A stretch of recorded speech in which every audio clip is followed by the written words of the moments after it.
Get going.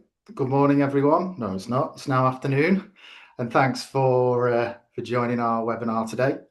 I'm Alex Hartley, Head of Sales at Principal Networks, and I'm joined by our CTO, Mike Beaver. I'll let him introduce himself shortly. Firstly, I need to remind you that you are on the webinar listen-only mode. So any questions that you have, do put them in the chat, and Mike will review them at the end. So what are we discussing today? Navigating the supply chain cyber attack crisis. So recently, we've seen a series of high-profile cyber attacks on major UK brands that have shaken confidence in even the largest, most established supply chains. What once seemed like the IT-only risks have now turned into real threats to whole operational ecosystems. We've all seen the headlines. M&S were forced to disable online ordering and click and collect services for weeks following their ransomware breach, disrupting retail operations and supply chain flows at a national scale. Meanwhile, JLR, another big name, suffered a cyber attack that triggered a shutdown of its production lines across the UK, paused its global operations, and disrupted hundreds of suppliers. The financial and economic fallout has been severe, to say the least, with losses running into billions of pounds, thousands of jobs threatened, and a ripple effect felt across manufacturing, logistics, retail, parts supply, and beyond. So why does this matter? These events underscore a dangerous truth. In today's hyper-connected world, even organizations with robust security protocols are vulnerable, not only through their own systems, but via third-party suppliers, contractors, legacy service providers, and weak links anywhere in the chain can expose the entire network. Truth is, we can't afford to wait for the next headline. The purpose of this webinar is to help you proactively safeguard your own operations. And by the end of this session, we aim to leave you better equipped to treat the cyber risk not just as an IT concern, but as a fundamental part of supply chain risk management, protecting not only the data, but operations, delivery, your reputation, and the entire lifeblood of your organization. So, on that note, Mike Beaver, I'll hand over to you. Thanks, Alex, and good afternoon, ladies and gentlemen. Thank you for taking time out of your day to attend this webinar. So, Alex has set that up absolutely wonderfully to go straight into the content. So, what's kind of the overarching concept of what we can do to start protecting our own supply chain, whether we're part of that supply chain or whether we're either the start or the terminus therein? Well, it becomes quite simple. We look at the market. Alex done a wonderful job of setting this up. Just a few more stats. I promise this is the only slide of stats that I have. But what it really starts coming down to is it starts setting the scene behind the attacks. Okay, so supply chain attacks is a rather broad term, but they're all trying to do one thing. Okay, that is access your data. We're seeing a big shift away from the mere denial of service or the disruption to service. We are now attempting to access data and hold that data to ransom to extort money from the organizations who have been breached. Okay. The disruption is really a byproduct in today's environments. The hackers are getting smarter. The adversaries are changing. And no company is too small to be considered a valid target. AI is a reason for that. It is not the sole reason. Please do not be gulled by the marketing to think that all of these hoodie-wearing bedroom hackers are now AI geniuses, smashing out prompts that are going to compromise and disable your environments. They're not. A lot of them are merely purchasing tools on marketplaces and taking advantage of well-known vulnerabilities. The difference being that those tools being more accessible and the mechanisms by which to run them becoming more accessible, smaller scale adversaries are targeting smaller scale companies in order to bankroll future growth and future attack. There is a large number of them that actually treat their operations as a business, believe it or not. So, what can we start doing? First things first, we can own our perimeters. That is the overarching story here. And by perimeter, I do not mean your external firewalls wrapping around your data center. Depending on who you believe, I subscribe to the idea that my identity is my first perimeter. Okay.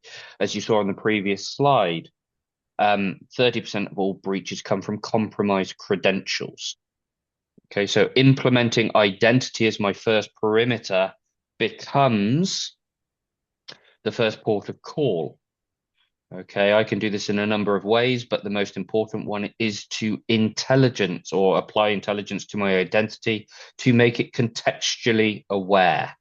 Okay, in my belief, there are 4 key contexts to identity. The first is attestation. Can I prove who I say I am? Okay, bear in mind that not all identity is human. Anything that accesses data, anything that touches your environment can and should be ascribed an attestable identity. APIs, AI agents, third parties can and should all be able to prove they are who they say they are. The second context is mechanism. Is this identity or is this entity accessing my data via a mechanism I am comfortable with? That might be through a portal. That might be through a VPN. That might be through a direct connection or a LAN-based connection inside my network. But is that mechanism one that I accept and have suitable control over? Third is geography. It's a very simple one. Is this connection or is this entity accessing my data via geography I am comfortable with? Okay. We internally at Zscaler, we internally at Principal Networks had a discussion just yesterday about our website and whether we want to block any form of access from a Chinese-based IP address. We have no market in China. We have very few customers with presence in China. So for Chinese IPs to be accessing our website doesn't make sense in our security portfolio. Okay. The fourth one is a little bit science fiction, so please bear with me. It is time.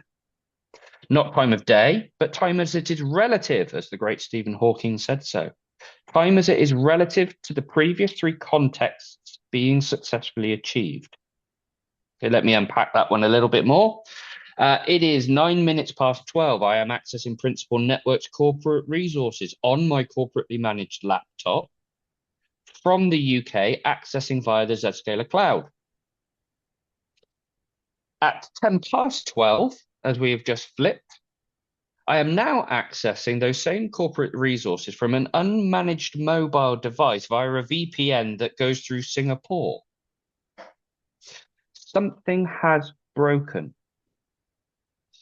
If nothing else, I should alert and be aware of that changing context. The request may be the same, the credentials may be good, but I cannot possibly have got to Singapore. And why would I change a successful connectivity context to a VPN from a cloud-based security platform? So owning your perimeters is a vitally important thing.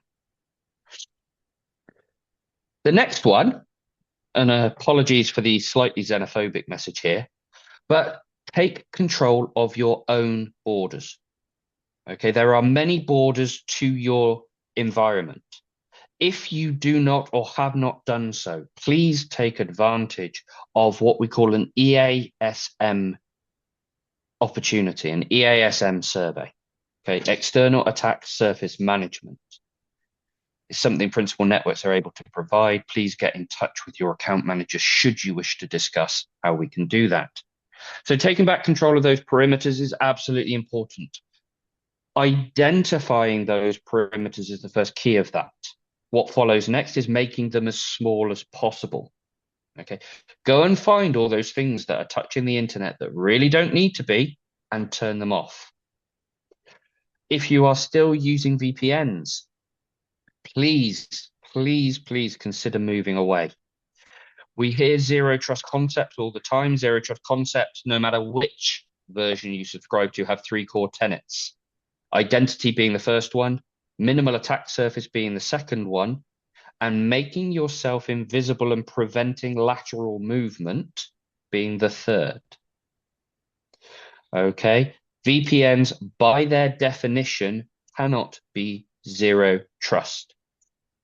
Two simple reasons. One, they are internet facing. They are a massive attack service because they sit there waiting to be connected to. The second, the N in VPN stands for network. When you connect via a VPN, you are deposited upon a segment of the network. Once you are on that segment of the network, you are free to move around that segment between segments in a manner that you so see fit. There's a statistic that 87% of all network paths are unmonitored, unknown, and unmanaged. Lots of dark little corners for people to hide in. Third, start thinking about your third parties. How do you monitor and regulate access to your environment by them? In manufacturing, for example, we see a very common theme of, well, you've just spent 6 million quid on a glass cutting or a plastic extrusion machine, but the manufacturer wants to put a VPN in so that they can maintain and monitor and update the software and the firmware on that particular machine. Well, that is a VPN coming into your environment under their control. At the earliest possible opportunity, flip that round. Apply your security practices and policies to those third-party originating connections. It is more than possible to do so. Next, third-party identity. All of those companies, take a good, long, hard look at yourselves. If you have a generic login for a third party, it might be company name at your domain. That is not okay. You have no control and no stricture over who has access to those credentials. You have no knowledge of who from that third party is accessing via those credentials, and you have no mechanism to understand what potentially they are doing once they have those credentials, or even if they've left that third party. Any good identity provider, be it Entra or Okta or Ping or SailPoint, allows third-party identity. It has mechanisms to control and manage third-party identity and integrate with additional identity providers. Please take a good, long, hard look at that. It is the same as giving global admin to domain accounts and service accounts. Just please don't. Fifth, compliance regulations are merely the basics. They are the foundations. Any compliance, ISO 27001, Cyber Essentials Plus, NIST 2, DORA, CAF 4, all of these new and all of these existing regulatory and compliance certifications are merely basics. They are a loose set of principles that people agree that if you can demonstrate competence within, you have a degree of cybersecurity. Please use them as a foundation and build on top of them specific and pertinent to your own organization. Okay. They are just the basics. Lastly, for those of you in the IoT and OT world, and trust me, every single one of you is, whether you think you are or not, you may not have to have a whole fleet of machinery or flow control sensors or monitoring equipment, but you have IoT devices. I own fridge, washing machine, and tumble dryer, for example, at home. Our IoT device is connected to the internet.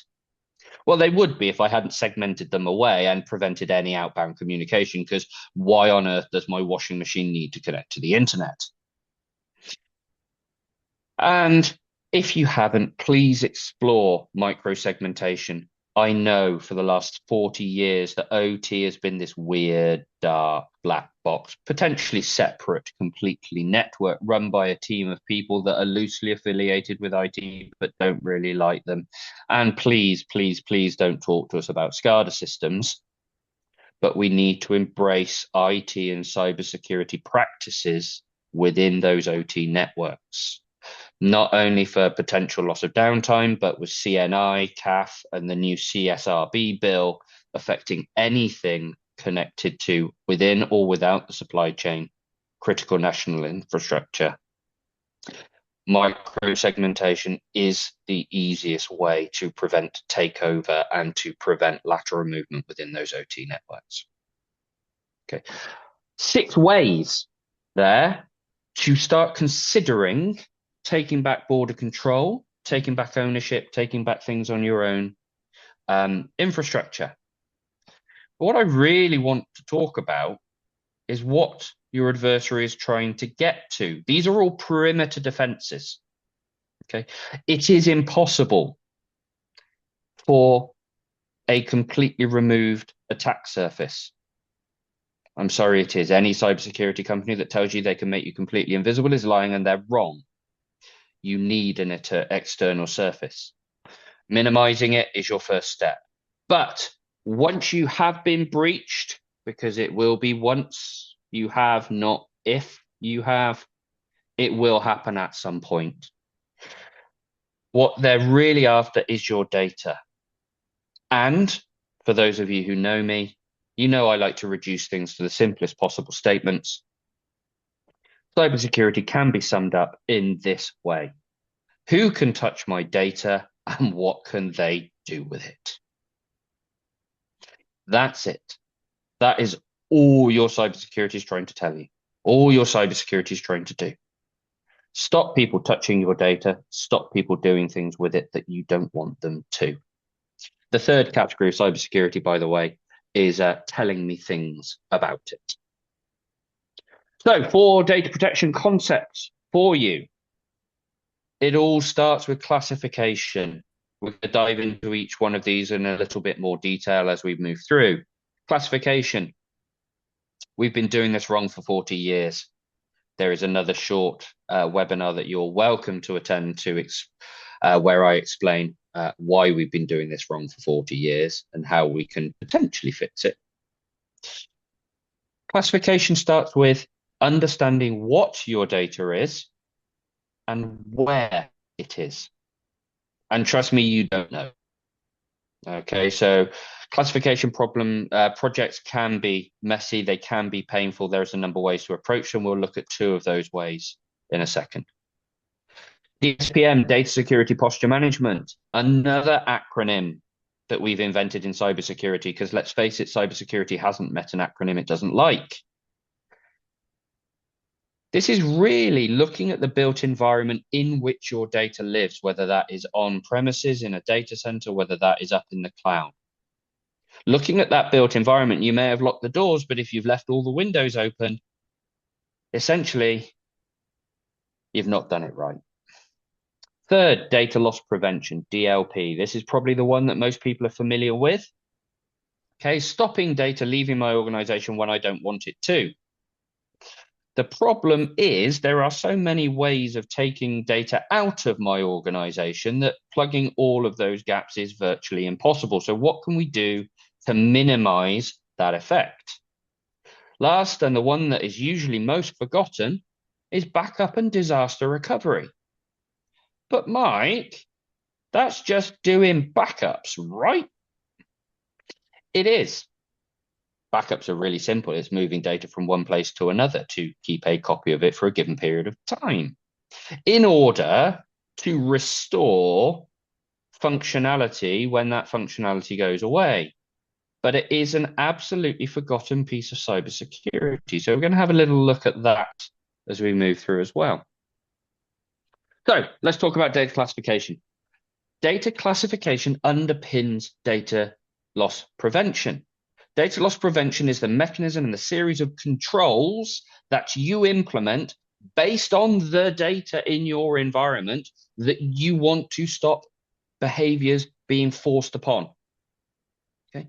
Without good data classification, your data loss prevention is largely useless. Two key ways you can classify data. Okay. You can do sensitivity-based classification. Is this public knowledge? Is it classified? Is it confidential? Is it top secret? Is it no one apart from 3 secret people in the family should ever know what the 11 secret herbs and spices in KFC chicken's coating is? Except that did get leaked because there's anyway, that aside, there are levels and layers of classification. So sensitivity based. Okay, how sensitive is this data? What is the damage should this data leave my organization? Now, this makes data governance easier. It does make implementation harder. Okay, especially when you use humans to do that data classification in any form. Humans are chaotic. 2 main reasons. Firstly, humans will classify data in a completely different way to each other. Okay. Secondly, once those humans realize that the classification of data accurately prevents them doing the things they want to do with that data, either to do their jobs or just to move that data around and make it available, will then declassify data or classify data in a much lower mechanism in order to move it about the way they want, not what is best for the organization in terms of data protection strategy. Secondly, it does improve security posture. Okay? I have a classification-based system. I only have 5 or 7, depending on what model you want to use, levels of classification. That's pretty easy to define around posture. That risk of misclassification exists. We classify something wrong, it goes out through perfectly good channels, and bad things happen. And then finally, there is an automation potential, although you are dependent on the metadata quality associated with those sensitivity classifications. So this is where Microsoft AIP implementations can really either be great or they can be disastrous. Okay, that automation piece really needs some work out there. One thing before I move on to characteristic-based classification, there is no such thing as a perfect answer. Okay, no such thing as a perfect answer. Architecture, in any form of technology, by the way. Architecture is merely a series of trade-offs to achieve the most beneficial solution for your particular requirements. So please do not think there is a silver bullet. There is a perfect answer. There is not. Okay, it's a series of trade-offs. Characteristic-based. Very targeted. I know that this document with these characteristics, credit card number, BACS details, bank details, invoice number, is an invoice. Therefore, I can classify it as an invoice. Therefore, I can apply protection specifically to invoices. Only finance should touch invoices, for example. Marketing shouldn't, or they should never leave the organization from marketing. However, you then open up the subjectivity and classification again. Well, I think that this document where I'm putting some ideas down is fine to leave the organization, but given that it's intellectual property that may change the nature of the industry we're in, should be kept secret. So there are some trade-offs there to have. Characteristic-based documents are much easier to deliver regulatory compliance around because it allows me areas of focus. If I go and focus exactly on customer data, because I can identify the characteristics of customer data, I can identify the characteristics of invoicing, my regulatory compliance becomes easier in terms of delivering because I can start with the most important stuff first. But there's a heavy maintenance and overhead. Finally, characteristics, if done properly into a rigid model, Support automation wonderfully from AI. AI is very good once it learns at applying rigid-based classifications or classifications into a rigid model based on characteristics. It can give you a false sense of security because AI is not that smart. Try asking it how many R's there are in the word strawberry, for example. Okay, so we've spoken about data classification. That underpins our DLP. On to DSPM. It's multifaceted. Okay, DSPM really looks at the built environment. Okay, my data is going to live somewhere, whether that's in a SaaS, maybe your CRM or your finance system is a cloud-based subscription, it's going to live in there. You're not in control of the environment it lives in necessarily. You are in control of the instance of the environment that it does exist in. It might live on-prem, it might live in a private instance of a public cloud like Azure or AWS.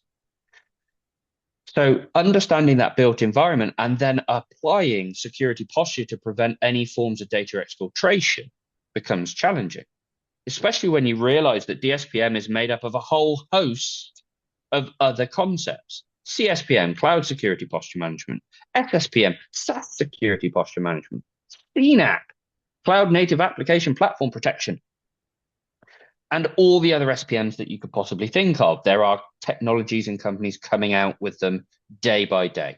I am absolutely expecting AI SPM to appear at some point.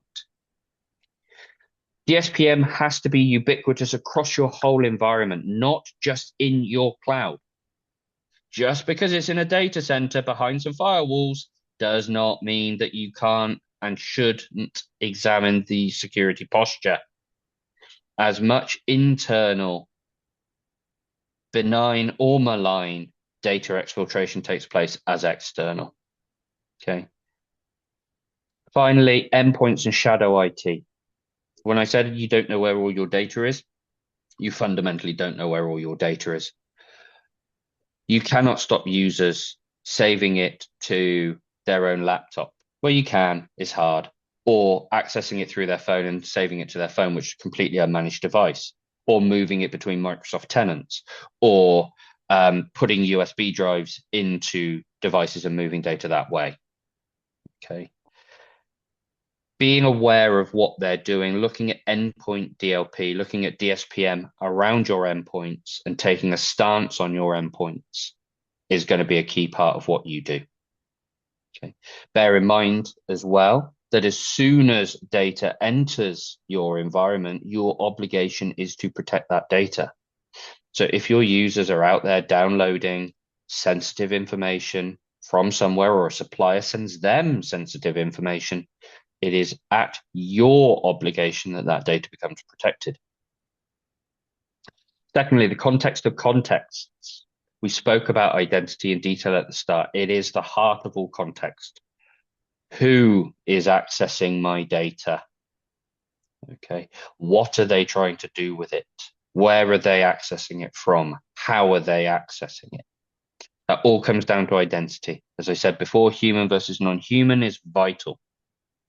And finally, data governance philosophy is far more important than data governance regulation. The ethos of what you're trying to achieve, the philosophy of your data protection and your data storage mechanism is far more important than the regulation to which you might subscribe.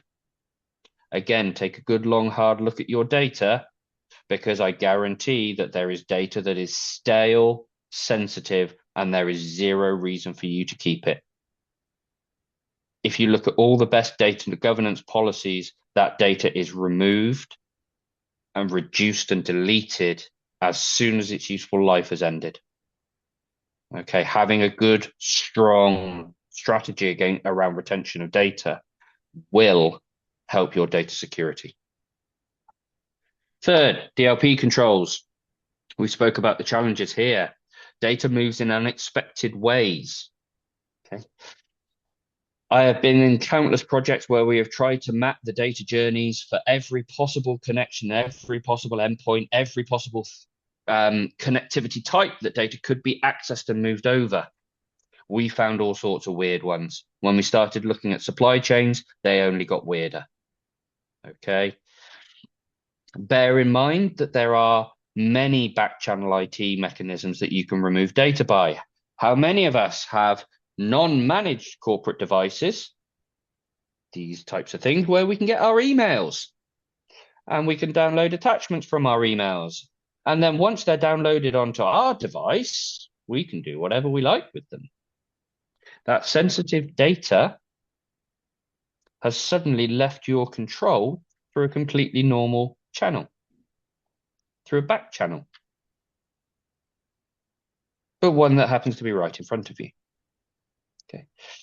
Third, in this one, you're not in control of your connections. If you think about all the ways that organizations can connect to each other and all the ways that your users can connect to your data, you'll realize very quickly you might be in control of the LAN. I hope you're in control of your LAN. If you're not, you've got bigger problems than being on this webinar. You should be in control. You're probably in control of any SD-WAN or WAN or MPLS that you have. You're not in control of public Wi-Fi. You're not in control of 4G, 5G. You're not in control of home connections from your employees. All of those mechanisms, applying security or applying data protection at the network layer, is not sufficient in this modern world. Back when everything was backhauled and you could only access from within the perimeter inside the office where you were there Monday to Friday and all your data lived in the data center, yeah, probably. Nowadays, no. Users are everywhere, data's everywhere. Your perimeter is now sketchy at best. It exists in multiple forms. You're not in control of the connections. So what can we do about it? So where tunnels and funnels come in. Consolidation isn't just about reducing cost. Consolidation of platforms reduces the number of control planes and the number of access points to which your data can flow. Investigate heavily cloud-based security platforms. If I can make that security edge the first edge that my organization hits as it leaves its device, and I can funnel as much traffic into as few control planes as possible, I have a far better level of control. So if I can consolidate and remove complexity from my environment, I stand a much better chance of success. Fewer control planes means fewer policy sets. If magically I can get down to a single policy set, then I'm in a great place. I have one thing to manage. I don't have to worry about overlap or leaving gaps or leaving holes, or things don't quite tessellate quite as well as they should. So maybe there's a little small gap. But if I can have fewer control planes, fewer policy sets, then I'm more likely to be more effective in what I deliver and what I do. That leads me on to the third point. Within those fewer control planes and control sets, philosophy of policy becomes vital. Please do not get hung up on custom dictionaries, regex, and all of the mechanisms by which you're protecting data. Understand the philosophy of what you're trying to achieve first. What does the organization need? There's a very famous saying in war games or campaigns in general from that military background. Strategy leads to tactics. Tactics lead to actions. Actions lead to outcomes. Start with your strategy. That strategy is all around your data classification. If I can get the philosophy of policy right, I can apply that philosophy over the smaller number of control planes that I have. And again, I can have far better outcomes. My philosophy is my strategy. My strategy leads to my tactics. My tactics lead to my actions. My actions are my policies. They are what is implementing or impeding data movement, and they are leading to the outcomes that I am attempting to seek. Okay, so data protection. Finally, backup and disaster recovery. It is now cybersecurity.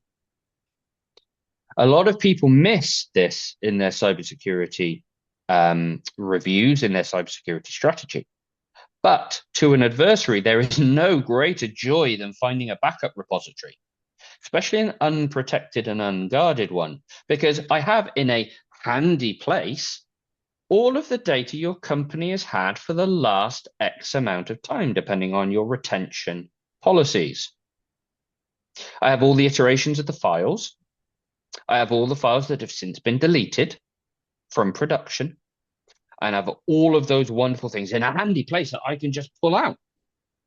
A lot of those backups are nicely and heavily compressed, so that makes it easier to move them about, takes me less time. And no one really goes and checks backups that often, because as long as the backup report says, yeah, it was completed, we're in a good spot. We can recover if we need to. All the while, that backup data is just gently flowing out to give me the ability to restore it somewhere and have a look at what I can find. Okay. So in all of your backup pieces, examine your backup vendor, examine that technology, make sure those backup files are immutable. You can't infect what you can't change. Okay. We see time and time again customers restoring backups, going, right, it's all been encrypted, we'll restore the backup. The adversary has been in your network for a good old while. So as soon as you restore that backup, you get infected all over again, or is already infected. If you know it is clean and you can make it immutable, you know it is a clean opportunity to restore. Okay. Backup is easy. As I said before, it's moving data from there to there. That's basically it. How quick can I do it? Recovering is much harder. So that leads me on to my final point. Test, test, test again. Complete all levels of testing, from individual item, individual object, if you use object-based backups, individual item, individual file, individual folder, virtual machine, backup, full machine. Please test them. Please do those restore processes. Please take the time to make sure that the backups that you have taken can be restored. Make sure you know the order in which they need to be restored. Make sure you understand the interdependencies between the machines in which you are restoring. Because the better you have that down, the faster you'll recover. And if you can cast your minds back all the way to the first slide, that 6 days goes down for just sheer offline. The 21 days, the 3 full weeks that Cyball says it takes to recover from an attack, reduces. You stand a much better chance as a smaller organization of recovering from a cybersecurity incident. And with that, thank you very much for your time. Thank you for taking the time out for your day. That is the end of the webinar. If you want to stay and listen to the answers to some of the questions that have been raised, please do so. If you have any questions, pop them in the chat, pop them in the Q&A bar. More than happy to answer them. Okay, so Alex, could you take a look for me and run through some of the questions, and maybe we can offer some valid opinions to the ladies and gentlemen on the webinar? Certainly, Mike. One question that we've had is, given the large nation states are now sponsoring large-scale hacking, how does the average small firm reduce risk? But I think you've probably answered that throughout the course of the webinar. Yeah, nation state's a fun one. Okay, it doesn't occur as much as you would think, but a large portion of that webinar, if you can control your own perimeters, you can make yourselves an unpalatable target to the nation states. The other thing that I would suggest in this respect is do not ever feel that you have to do this alone. Okay, look at something like an MDR or an EDR or an XDR or whatever kind of detect and response service that you may want to consume. Because there are global organizations out there like Arctic Wolf, like Sentinel-1, um, that have entire teams of people watching, monitoring, responding to that. Extend your SOC team into that. If you don't want to take it from a vendor, there are partners out there, co-managed services, particularly. Less so the fully managed service, more the co-managed service. Have that partner be the extension of your team. What you're looking for as differentiation is the level of proactivity from that partner. Okay. Don't feel you're on your own. Work with your trusted partners, work with your trusted vendors. It's a team sport. Use the team. Okay. Extend that team as much as you can, as much as is affordable. Invest in cybersecurity, but bear in mind that there are global organizations out there designed specifically for you to collaborate alongside that can help extend that level of protection around your supply chain. Apply some of the things that we spoke about in the webinar, and you will be doing as best you can. Long story short is there is no such thing as perfect protection. There just isn't. But the more you can do to make yourself unpalatable, the more you can do to extend that kind of support and supporting cast that you have, the better you'll find. Thanks. You've covered off a couple of questions there with that answer, and took 2 minutes to spare. We've got another one, and then we can close off.